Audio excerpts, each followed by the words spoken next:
तो bell well होता नहीं था, पुराना मकान था। तो दरवाजा पे से जंजीर खटखटाया, तो जंजीर खटखटाया तो एक लड़की निकली, दरवाजा खोली और मेरे सामने, मैंने कहा ऐसा ऐसा मैं हूँ। तो मैं अंदर गया, वही थी उषा। उस दिन जो मुलाकात हुई, आंखें चार हुई, मित्रता शुरू हो गई। 1959 को मैंने श्री आयुर्वेद महाविद्यालय पकवासा रुग्णालय, उसका नाम था पकवासा समन्वय रुग्णालय अस्पताल का, और जो शिक्षण का था वो श्री आयुर्वेद महाविद्यालय। ये गोंड राजा का किला महल में आज भी है, वहीं पर वो संस्था थी। तो हम आए 1 जुलाई को और ज्वाइन किए कॉलेज। उसके 2-3 दिन बाद हम झांसी से यहाँ आए थे, झांसी से पोस्ट ग्रेजुएट किए।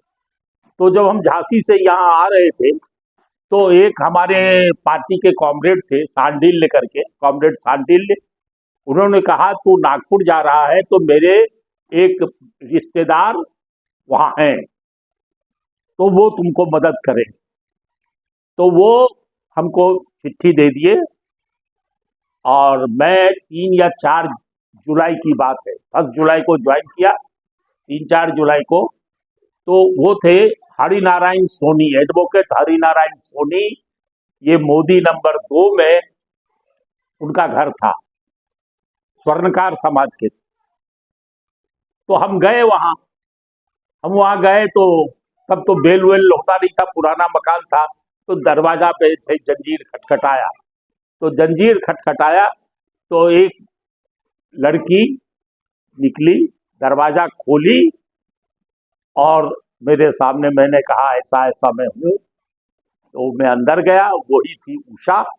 उस दिन जो मुलाकात हुई, आंखें चार हुई, मित्रता शुरू हो गई है। और तब वो इंटरमीडिएट, मॉरिस कॉलेज में इंटरमीडिएट में पढ़ती थी। तो उसके बाद फिर उनके पिताजी हरिनारायण सोनी जी से मुलाकात हुई। उनके बाबा थे हीरालाल जी सोनी, वो बहुत बड़े स्वर्णकार थे, बहुत कारागिर थे, सबसे मुलाकात हुई। और तब से फैमिली के जैसे आना जाना ये वो चलता रहा।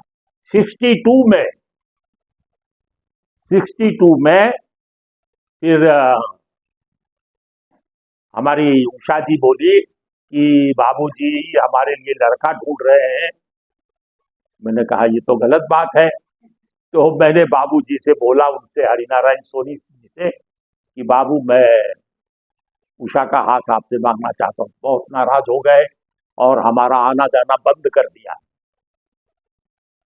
और बाबा जो थे हीरालाल जी, वो तो डंडा लेके खड़े हो गए, आंख से कम दिखता था। तो मैंने आना जाना बंद कर दिया। फिर मैंने उषा जी से कहा, मैंने कहा तेरी तैयारी है मेरे साथ? तो बोले हाँ। तो मैंने कहा ठीक है। तो 22 फरवरी 1962 सवेरे 9 बजे उनके घर के सामने, मोदी नंबर 2 के सामने, हम टैक्सी लेके आए। वो कपड़ा धो रही थी नाले पर, वो दिखी टैक्सी, वैसे ही बिना चप्पल बिना कुछ, सादे धोती पहने आ गई। और हम जा करके जड़ी पटका आर्य समाज मंदिर में जा करके वहाँ शादी किए। और फिर रात को 10 बजे जो है, हम इंदौरा चौकी पर एक चाल थी, उस चाल में थे, रहते थे। और शर्मा जी की चाल कहलाती थी, वो लकड़ा की धंधा करने वाली बड़ी दबंग महिला थी। तो रात को 10:30 बजे, अच्छा ये सवेरे घर से निकल गई तो कुछ बताई तो थी नहीं, तो घर में खोज खाज शुरू हो गया। फिर बाद में रात को 10:30 बजे हमारा नौकर जब गया लौट के, उसको पकड़ा, उनको मारा पीटा, फिर उसने बता दिया।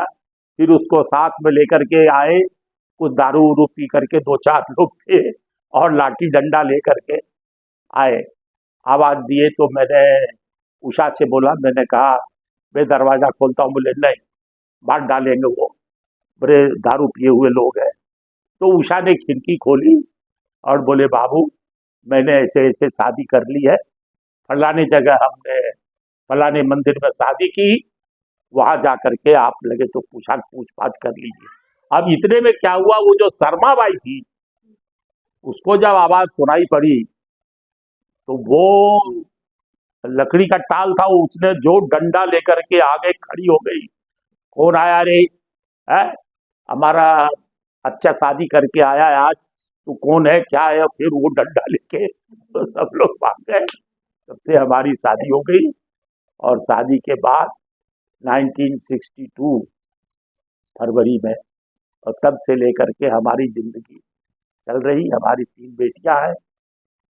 बड़ी का नाम बेलंतीना बख्शी है, दूसरी का नाम प्रियंवदा अय्यर है और तीसरी का नाम कामायनी देश पांडे। लेकिन आपकी शादी में कोई अड़चने नहीं आई? फिर आपको एक्सेप्ट किया घर वालों ने? शादी तो हमने आर्य समाज मंदिर में किया।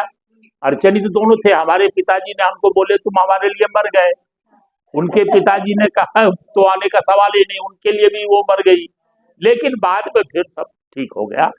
हमारे पिताजी माताजी भी, लेकिन मेरी माताजी नहीं बोली कि मर गए। माताजी ने थोड़ा नाराजगी जरूर की, आंसू थोड़ा जरूर बहाई है, क्योंकि अंतरजातीय विवाह। अंतरजातीय था? हाँ भाई, मैं अरे भाई, अंतरजातीय अंतर प्रांतीय, आप ये सोचो कि हम जो जहाँ पैदा हुए, अत्यंत उच्च कोटि के ब्राह्मणों के घर में मैं पैदा हुआ।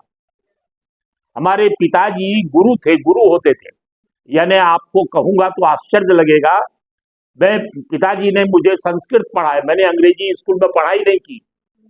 मेरे को पिताजी साथ चलते थे उनके शिष्यों में। तो हमारे पिताजी के शिष्य की परंपरा ऐसी थी कि जब जाते थे गांव में तो पिताजी का पैर धो करके चरणामृत पूरे गांव भर के लोग लेते थे ताई, और जब पिताजी के साथ मैं जाता था तो मेरे भी पैर धोते थे। हाँ, मेरे भी पैर धोते थे और मैं उस परंपरा से आया हूँ। और ये स्वर्णकार थी। तब तो हमारे समय में स्वर्णकार के साथ खाना पीना तो दूर रहा, वो उनका कोई संबंध नहीं, सवाल ही नहीं। तब भी जाति भेद था? भयानक जाति भेद था ही नहीं, भयानक था। तब ऐसी जाति भेद था कि छाया भी पड़ जाए। अब उसका एक मैं मिसाल देता हूँ आपको, मैं खुद ये भुगतभोगी। मेरे पिताजी ने मुझे अपना चेला बनाया ब्राह्मण। तो हमारे यहाँ क्या सिस्टम था, हम जो ब्राह्मणों में भी मैथिल ब्राह्मण, मिथिला में रहने वाले, मिथिला मालूम है ना, जनक सीता जी का एरिया, मैंने उनका मायका। तो मैथिल ब्राह्मण हम लोगों में महिलाएं खाना बनाती तो सिले हुए वस्त्र पहन के नहीं, जैसे ये ब्लाउज टाई पहनी है, साड़ी पहनेंगी लेकिन सिले हुआ वस्त्र नहीं होना। खाना पकाती थी और खाने वाले भी हम लोग बिना सिले हुए वस्त्र पहन के खाते थे। तो एक बार हमारी भाभी ने, ठंड का समय था, ब्लाउज पहन के रात को 10 बजे, 9:30 10 बजे होंगे, हम लोग खाना खाने जाते थे। तो बैठे तो हमारी भाभी ने थाली परोसी, तो वो ब्लाउज पहनी हुई थी। मैं खाने पर से उठ गया कि तूने ब्लाउज पहन के हमको खाना दिया, क्योंकि पिताजी का परंपरा जो थी। तो ऐसे सब था। वो बहुत हमने वो समय देखा है, देखा ही नहीं है, स्वयं अनुभव किया है।